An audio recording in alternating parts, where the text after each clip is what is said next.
Welcome, Matt. Thank you. Thanks for having me. I'm thrilled to be here. Well, I'm delighted to have you and to chat about Someday is Today. 22 simple, actionable ways to propel your creative life. Okay, who doesn't want that? So tell us about your journey to writing this. Like what inspired this new book?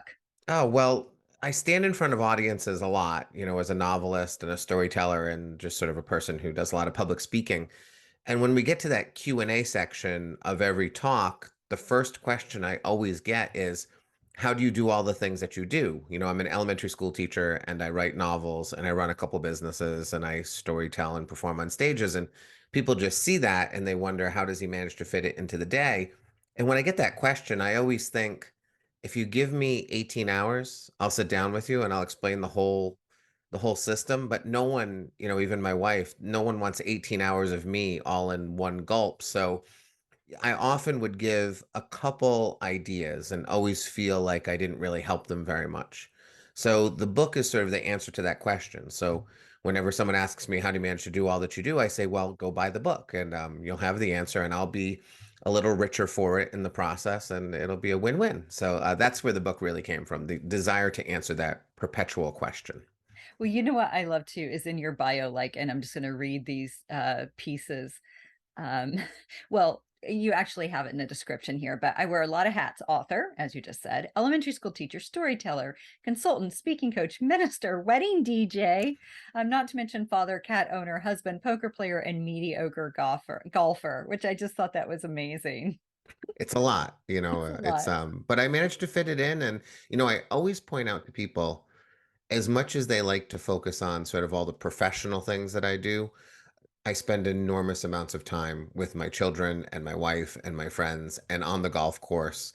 So, I try to push back on the idea that sort of I'm a workaholic or I'm productivity obsessed in an attempt to accomplish work goals, which to a degree I am, but a lot of it is so that I can clear the field so that when my son says, let's go outside and, punch each other, I say, yes, let's go out on the lawn and just beat each other up. And I'm always willing to do that. And there's plenty of time to do it because of the way I've structured my life.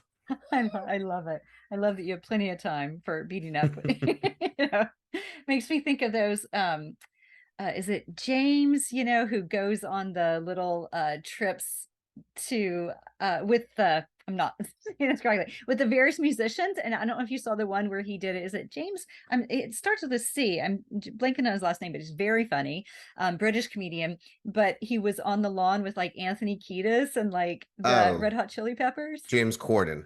James Corden, yes. It Yes. was like Yeah. so funny. I'm like, who does that? Well, apparently Uh-huh. people do that. Yeah, I mean, my wife watches my son and I. He's 10, and she just watches us like pull all the couches, all the cushions off the couch so that we can fight on the couch. And she just says, "I don't understand why the two of you so enjoy like sitting on top of each other and banging on each other in the way that you do." But that's what we It's like.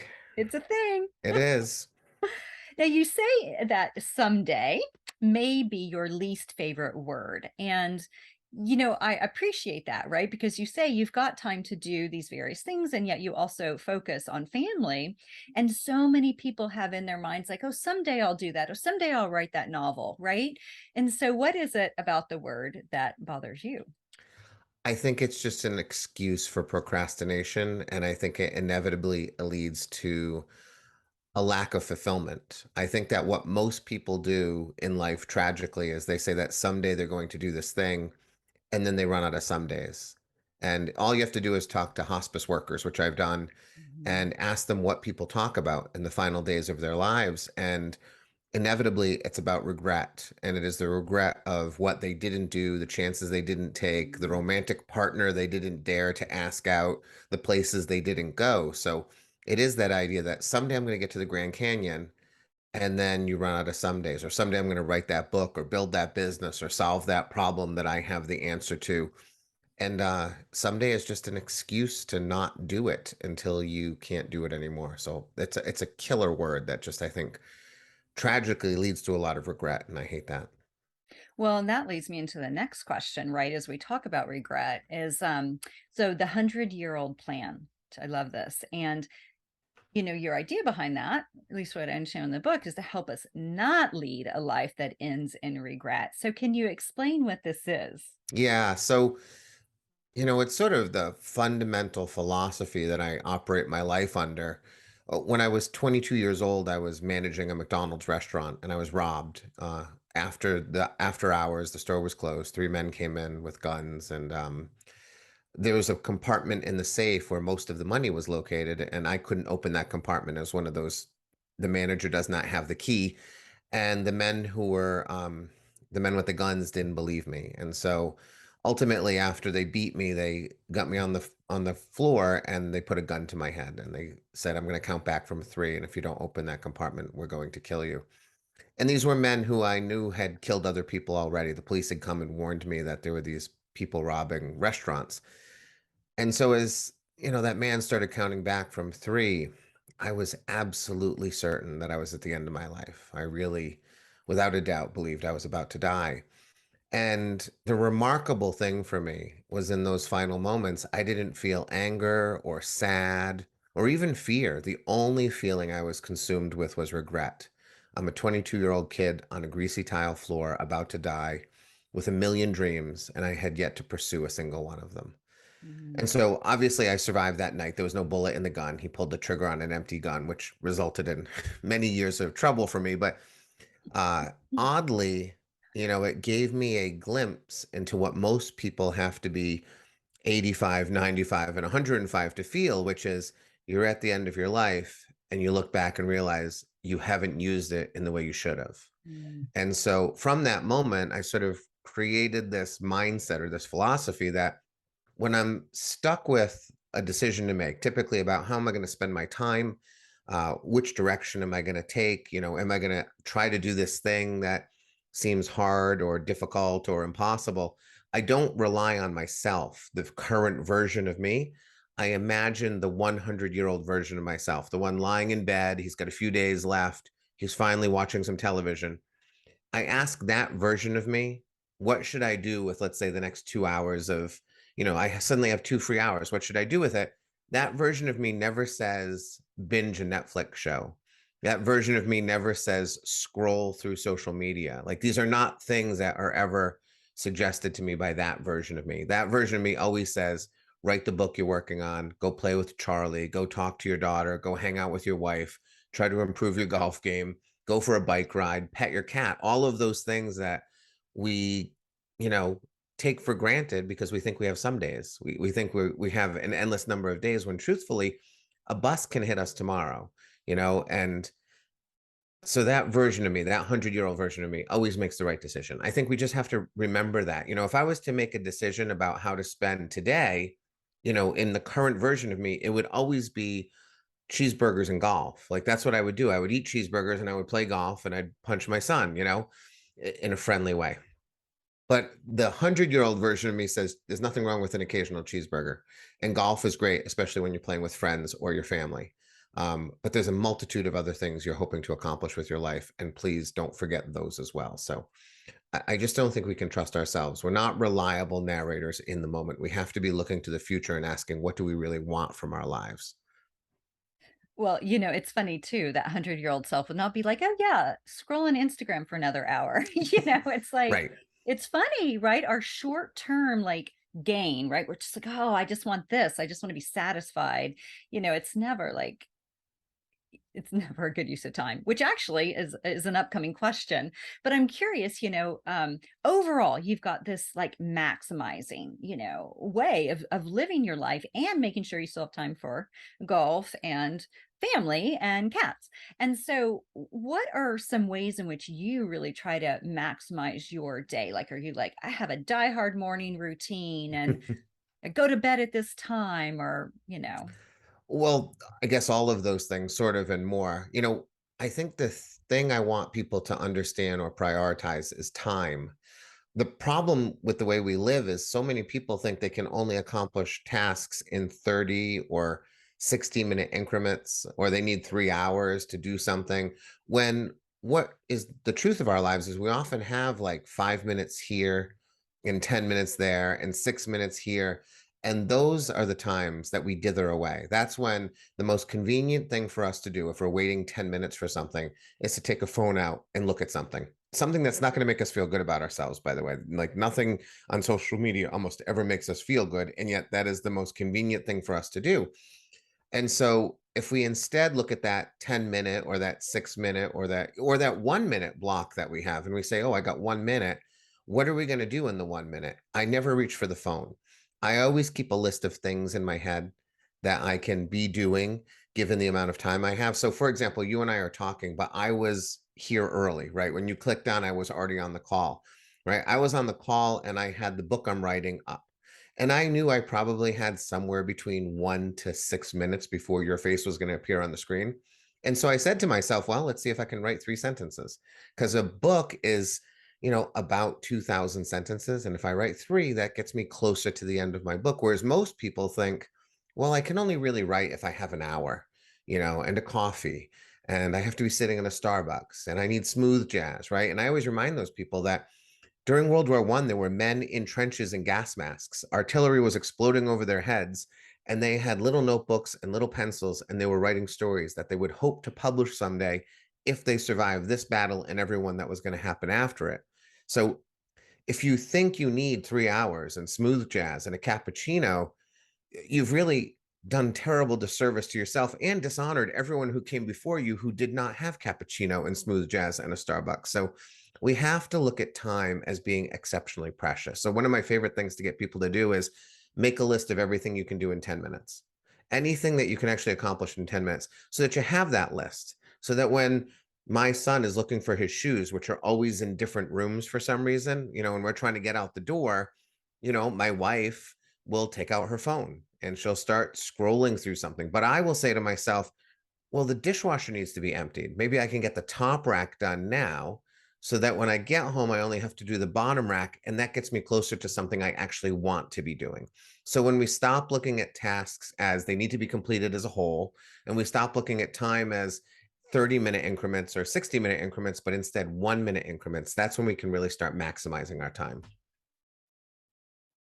You know what I really like about this is I remember I owned yoga studios for a while, and we had a little like on cute little note cards, pastel note cards, like what to do when there's nothing to do, right? All these like little things. Yeah. I've never thought of doing that for my personal life, and that makes so much sense. And I'm one of those, I need to have the perfect kind of experience, at least an hour, blah, blah, blah. And so that's why I was giggling. So I'm like, does he know? But it is, it's one of those things where it's like, one author talks about writing in the margins of your life, right? So as you're waiting to pick your kid up from soccer practice Yeah. or, what have you. And I was just like, oh my gosh, that's genius. I wish I could do that. So is there a secret? Like, I love the example you gave of you had your document up and you were like, okay, I can type a few sentences. But how do we switch that from, I got to have the hour, I got to have the smooth jazz, perfect conditions before I can really do this? Well, I mean, part of it tragically is you have to really maintain awareness of that 100-year-old self and the fact that, after we've gathered Charlie's shoes and we're walking out the door, the engine of a plane can fall out of the sky and hit me and end it all right now. Did I want to spend the last 4 minutes of my life scrolling through Twitter while waiting for my son to gather his shoes?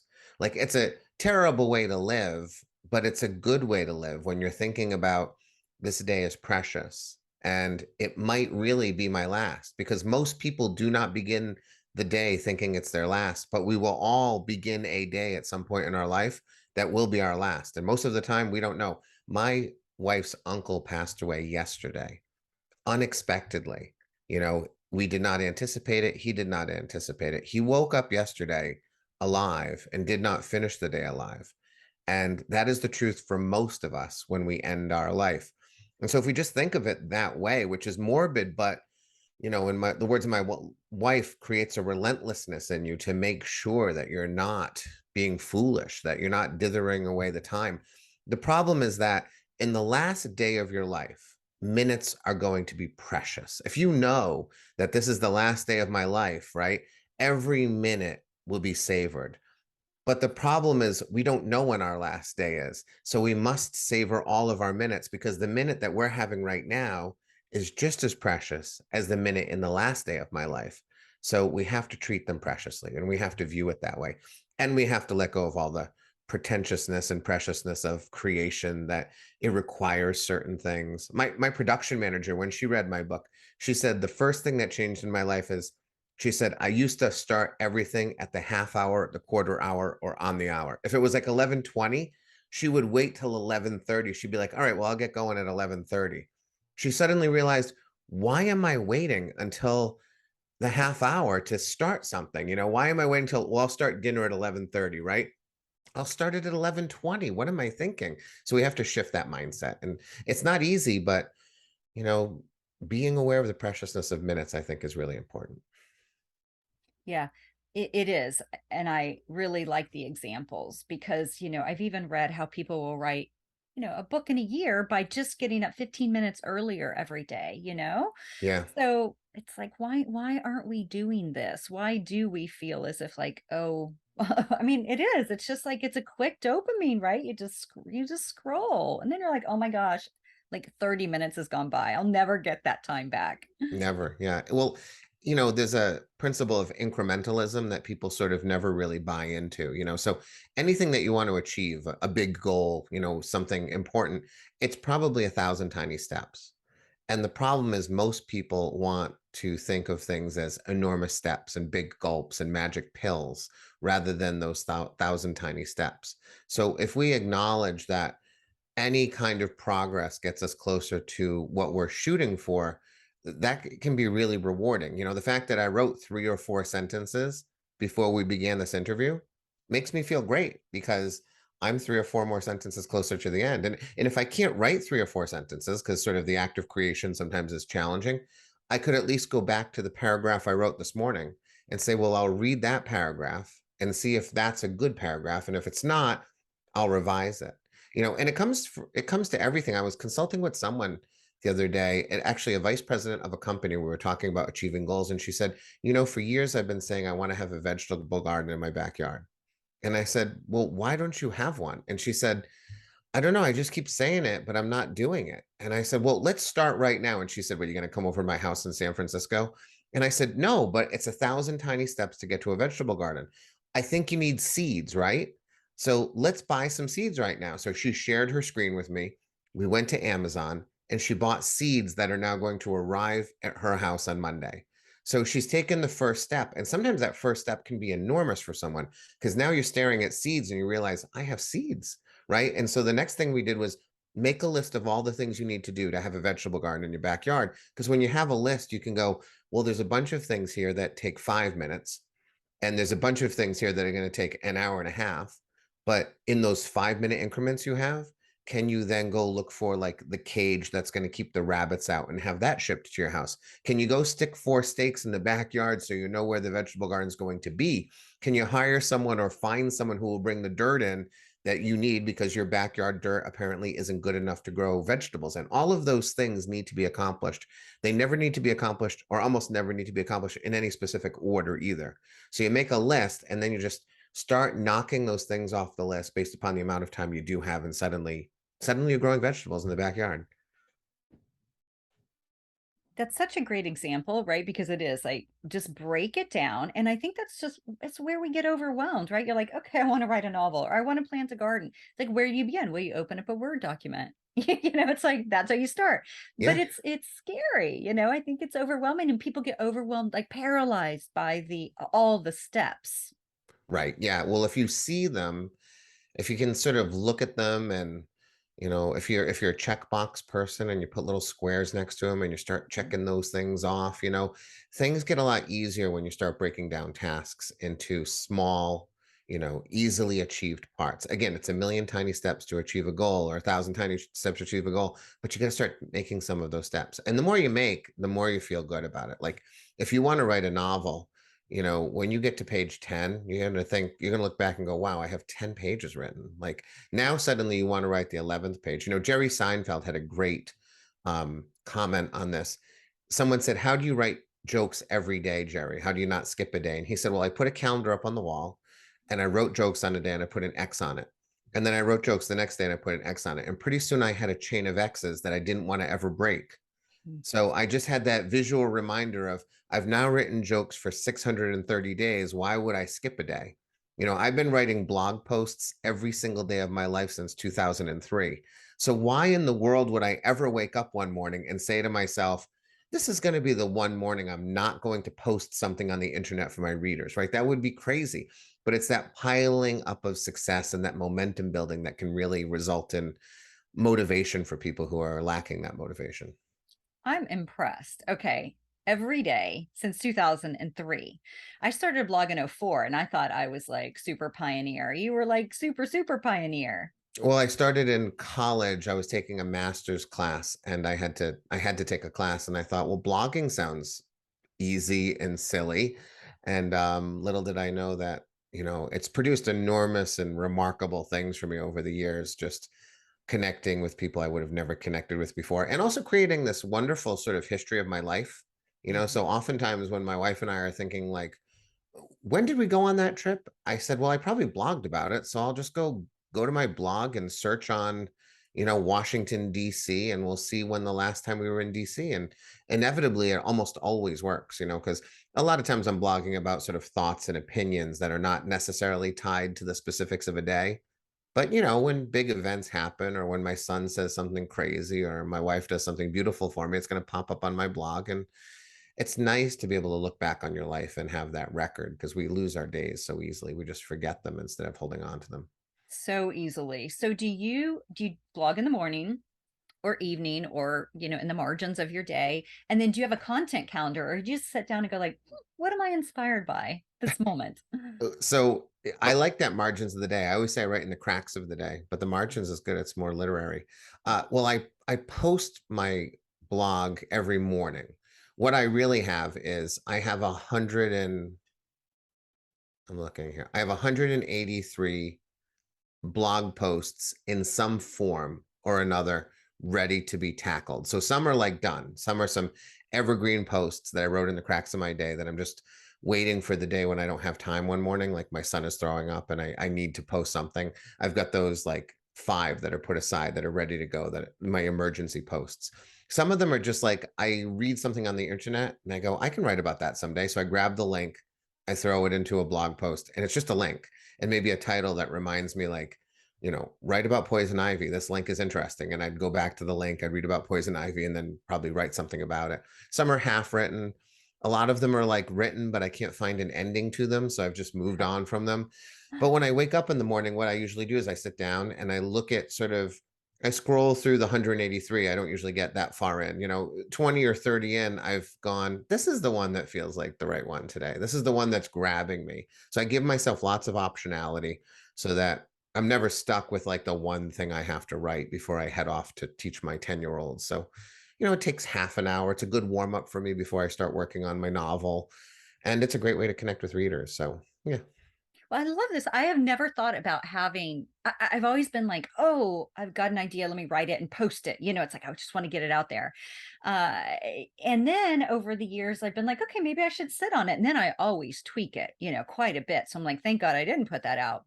And then, to think about you having 183 kind of half-baked ideas in the wings, waiting in the wings for your creative spark. That's a really, that's a really good idea. Well, a lot of times I tell people that the best sort of writing or the best creativity, actually, I think comes with the intersection of two things. So, if I had read a interesting website about poison ivy, and I knew I wanted to write something about it. It's sitting there, and some posts sit there. I've had a post sit there for 12 years once. It just something waiting for me to approach, and 12 years later I did.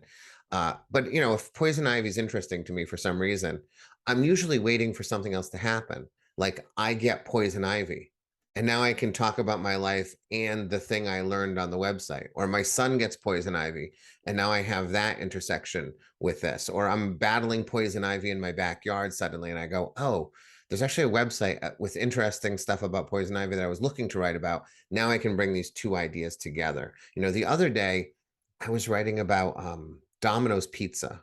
Back in 2009, the CEO of Domino's declared that their pizza was terrible and acknowledged it and said we need to do better. And since then, It has been better. And Domino's Pizza, if you bought stock in Domino's Pizza in 2009, you would have bought it for about $9. And today it's worth $280, even after all the losses in the market, because they acknowledged their mistake. They put out commercials that talked about how terrible their pizza was. They had people come on and say, it's cardboard and ketchup. And he said, they're all right. We need to do better. And then they went and did better. And I knew I wanted to write about that, but I wasn't sure what I wanted to say. And then 3 years later, the website ProPublica released a list of all the credibly accused priests of the Catholic Church, who the Catholic Church will not acknowledge, are credibly accused and probably need to be handled in some way. And I thought to myself, they should just do what Domino's did, which is acknowledge their mistakes, make amends, and move on, instead of like, this covering up that they're always doing. And suddenly I had two ideas. And so I wrote a post about Domino's Pizza, and then how I would advise the Pope to treat his church like Domino's Pizza, which is transparency, acknowledgement, make enormous amends, correct the mistakes, do the same thing, for your church that Domino's did for pizza. And that post was so well received by people. I worried. I told my wife, I might like offend some of my Catholic friends by saying this. And all of them were like, no, you're right. We wish there was more transparency. We wish this problem was taken care of. If I didn't have Domino's Pizza to combine with it, though, I'm not sure if it would have been received as well. So, I sit for 3 years on Domino's Pizza. Something about the Catholic Church comes up. And again, the combination of ideas often yield the best results. So that's why you have to have a list of like stuff that I know I need to do something with someday, but I'm not quite sure what. Yeah, so smart. I love that blending. And then do you share your blog posts? Do you take them like further into any publications or like Medium or Sometimes. So I write columns for magazines. And so a magazine, might require me to write a humor column about, I just wrote a humor column about autumn. And so the first thing I do when they say we want to write about autumn is I Google the word autumn in my own blog and see what over the last however many years, what have I written about autumn? Is anything amusing? Is anything insightful? So a lot of those will bubble up. I'm a storyteller as well. We're working on a product where people can learn storytelling online with me.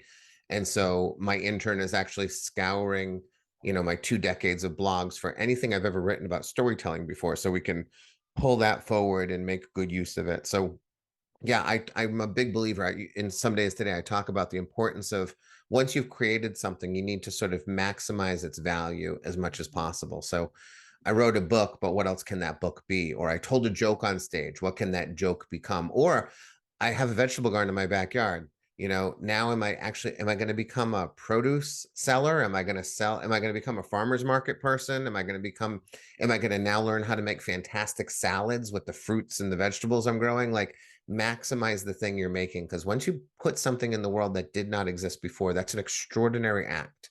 And I just believe it's worthy of as much celebration and, frankly, as much profit as you can earn from the things that you're doing. hmm Yeah. Yeah. So smart. And yeah, I really love all these examples. I think it's helpful to see, like, okay, how could I take this and bring this into the world? And what a fun blend with Domino's and the Catholic Church. Like, super well done. One of the things you talk about with productivity is social media. And I was really surprised to read that, okay, I can't imagine that's just 1 hour that Americans spend on social media, but I thought, is good. And then, but that turns into 15 days. And is that 15 days 24/7, or is that 15 like 12-hour days? I'm That's assuming. 15 Okay.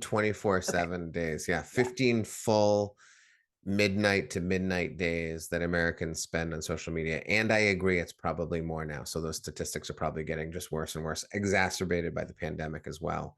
Mhm. If you just think 10 years ago, social media really didn't exist in this country. It was very in its infancy. And so that means 10 years ago, everybody was doing something else instead of looking at their phones.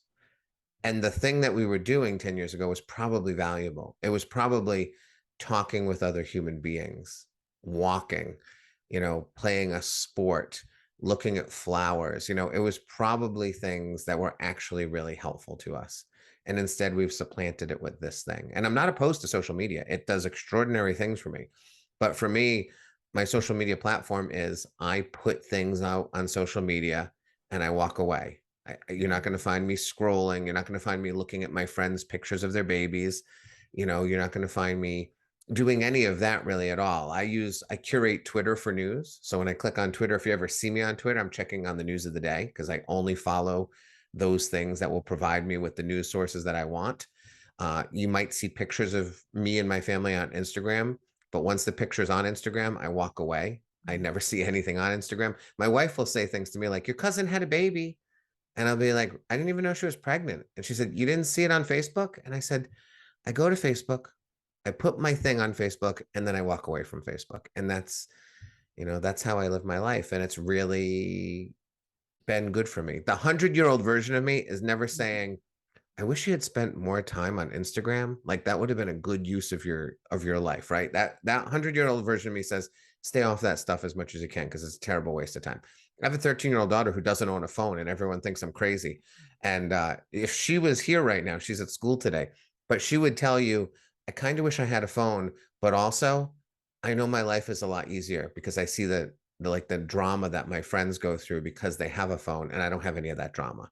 Mhm. And so even she at 13 can sort of recognize the fact that once she has to get one of those things in her hand, it changes your life if you don't have any discipline. And most of us don't have discipline.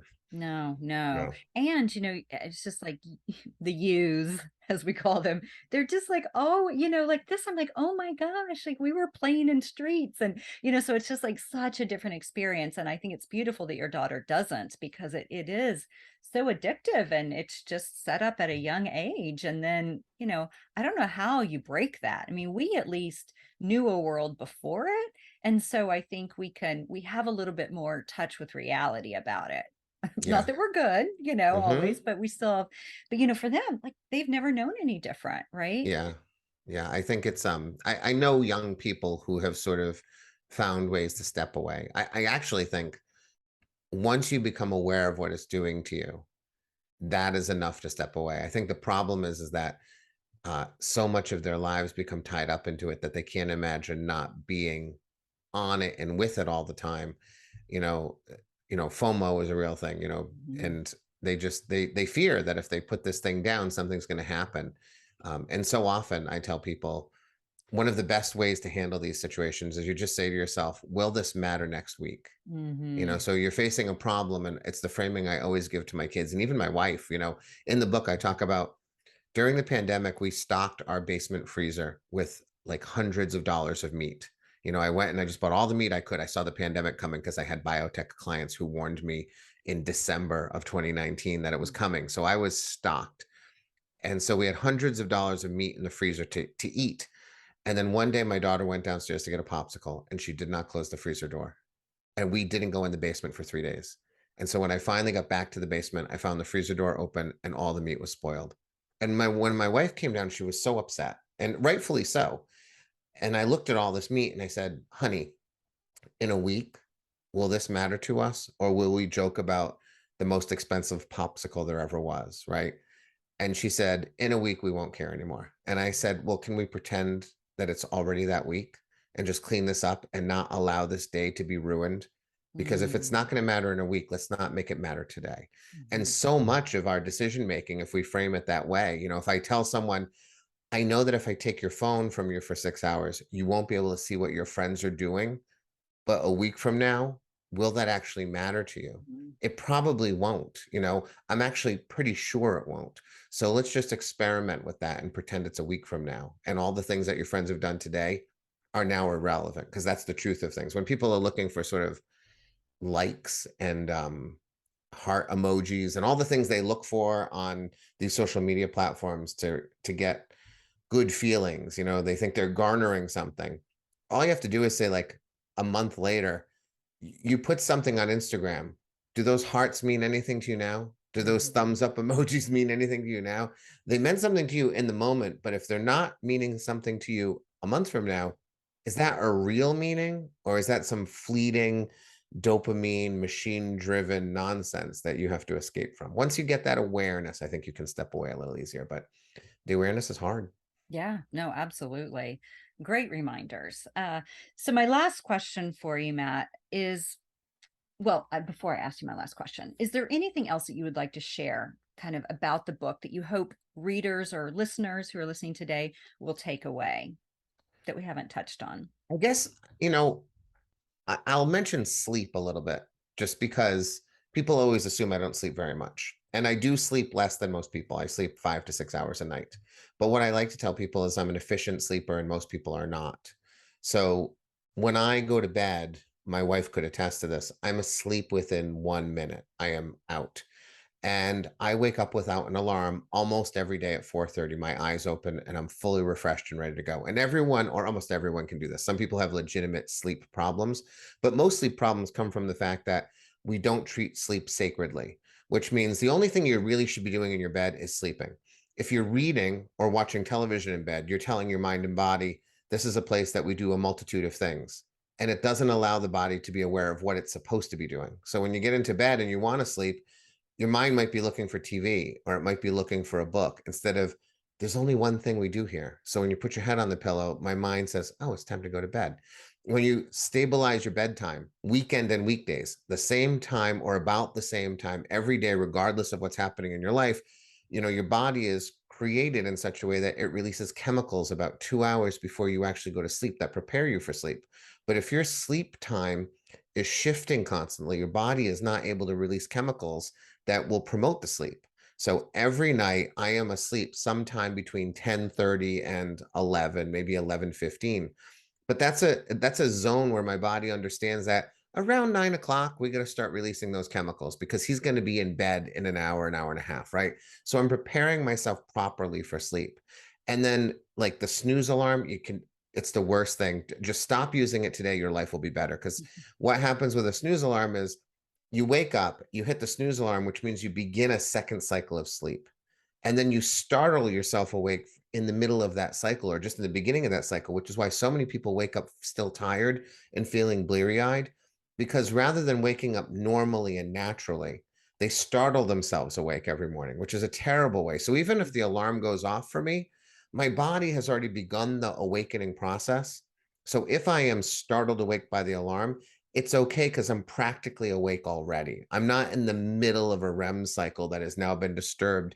And for the next 4 hours, I'm going to feel a little off, which is how most people start their day is why they're pumping coffee into their bodies. I've never had a cup of coffee in my life. Mhm. If you just do these things right, if you just do some simple sleep practices that promote it, you're just going to find yourself sleeping less because rather than spending 8 hours in bed, of which probably 6 hours you actually spend sleeping and 2 hours you spend dithering around with nonsense, turn that 8 into 6 and suddenly your 24-hour day became a 26-hour day. Mm. Gaining 2 hours in a day, that is the biggest gift you could ever give yourself. So see if you can reduce the amount of time you sleep by sleeping more efficiently and treating it as sacredly as it deserves to be treated. Beautiful. I love that. I'd love 2 more hours. And you're right. It's like before bed, it's like, what am I doing? Who cares? What am I even looking at? But I'm too tired to put it down. Isn't that insane? Yeah, well, you're killing yourself too because that blue light on a phone Oh, is actively hurting your opportunities to sleep. So you just have to treat it. There's a whole bunch of other things that I'm not talking about now that are in my book, yeah. and they're not hard. They're not even like, wow, that's going to really cause me problems. There's a lot of simple things like white noise and Yeah. really simple things you can do, the temperature of your room and what kind of shower you're taking and when you're taking it during the day and adjusting temperatures based upon body's needs. All of those little things can turn you probably into a sleeper like me, which makes my wife crazy because she does all the things you're not supposed to do. But she's often in mid conversation with me. As we get into bed, she's talking to me and she says, you fell asleep in the middle of my sentence last night. And I said, because bed is for sleep. We were downstairs for 3 hours. You could have told me all that stuff in those 3 hours period. When my head is on the pillow within a minute, every single night I'm asleep, and it's a good way to live. Yeah, that's impressive. It is. It's not really impressive because it's not hard to accomplish. um, okay, sleep goals, hashtag sleep goals. Yes. So my last question for you, Matt, is the name of the podcast is Tranquility du Jour. So I'm curious, how do you find tranquility in your everyday? Because you do a lot and you have really great routines. So and that might be your tranquility, but I'm curious. Well, I've done a lot of reading on sort of the things that are really great for our minds in terms of promoting, positive feelings and really stimulating the kinds of chemicals you want your brain to release. So I meditate in the morning, for example. That also is a great sleep that is right tied in with sleep. But I know that looking into a tree, lying underneath a tree and looking up into the branches and the leaves is great for your brain. Mhm. We're wired originally to be living in the trees, tens of thousands of years ago. And that still works for us. They've done all this brain research that says all you got to do is lie under a tree, look into the leaves, and you'll feel better. And so I do that every day. And I know that petting my cats, when you take care of an animal and you just physically touch that animal in a positive way, that is great for your brain. So rather than just sort of like walking by my cat and petting it, I say to myself, for the next 10 minutes, I'm going to sit with Toby. He's going to be Mhm. on my lap. He's going to purr. And all I'm going to do is give 10 minutes to my cat, and my cat's going to give 10 minutes to me. And I know at the end, I'm going to feel better for it. Mhm. And Mhm. so I find those small things, when you pile them up, incrementalism again, if I look into enough trees, if I make sure I take some walks, if I make sure I pet my cats, if I make sure I hold my wife's hand, if I make sure I squeeze my son, I think the problem is most people, again, want that magic pill. They want to just feel good right now. And so when I tell them, look into a tree for 10 minutes tomorrow and go on 3 walks and pet your cat and hold your spouse's hand and like hug your kid 4 times, they don't see that as like the instantaneous, I now feel better, result that they're looking for, because they don't believe that those little things accumulating over time are going to make you happy. But my wife often says I'm the only happy elementary school teacher in the country today, given the pandemic and the challenges we're facing. Yeah, yeah. I think she might be right. And Mhm. I always tell her, am I happy because like I'm a better teacher? Or am I happy because when I send my kids off to music class, the first thing I do is I go sit under a tree for 5 minutes Mm. and I spend time intentionally with the cats, and I exercise every day, no matter what, even if that just means a walk. Am I happy because of the way I teach, or am I happy because I'm doing the very deliberate things, the very small, almost infinitesimal, but deliberate things that bring happiness to me? I always tell her it's the latter. She Mhm. argues it's the former. But either way, I think we're probably both right a little bit, but I think that's how I find my tranquility. Beautiful, beautiful. Great reminders. Matt, thank you so much. And thank you for putting out this beautiful book. I really, really love it. And yeah, and thanks for all the great tips. I'll be sure listeners to link to all his social and all that good stuff. So, but he will not be responding because he will not be looking for the likes or the hearts. But Probably not, unless I'm in line at CVS. That is yes, the time when I will go, is anyone angry about what I wrote today? Those are the moments. Again, I've got 4 minutes. I can look and see if someone's mad at me, but otherwise, right. you are correct. Well, thank you again so much for being here. Thank you very much. Thanks for having me. I really appreciate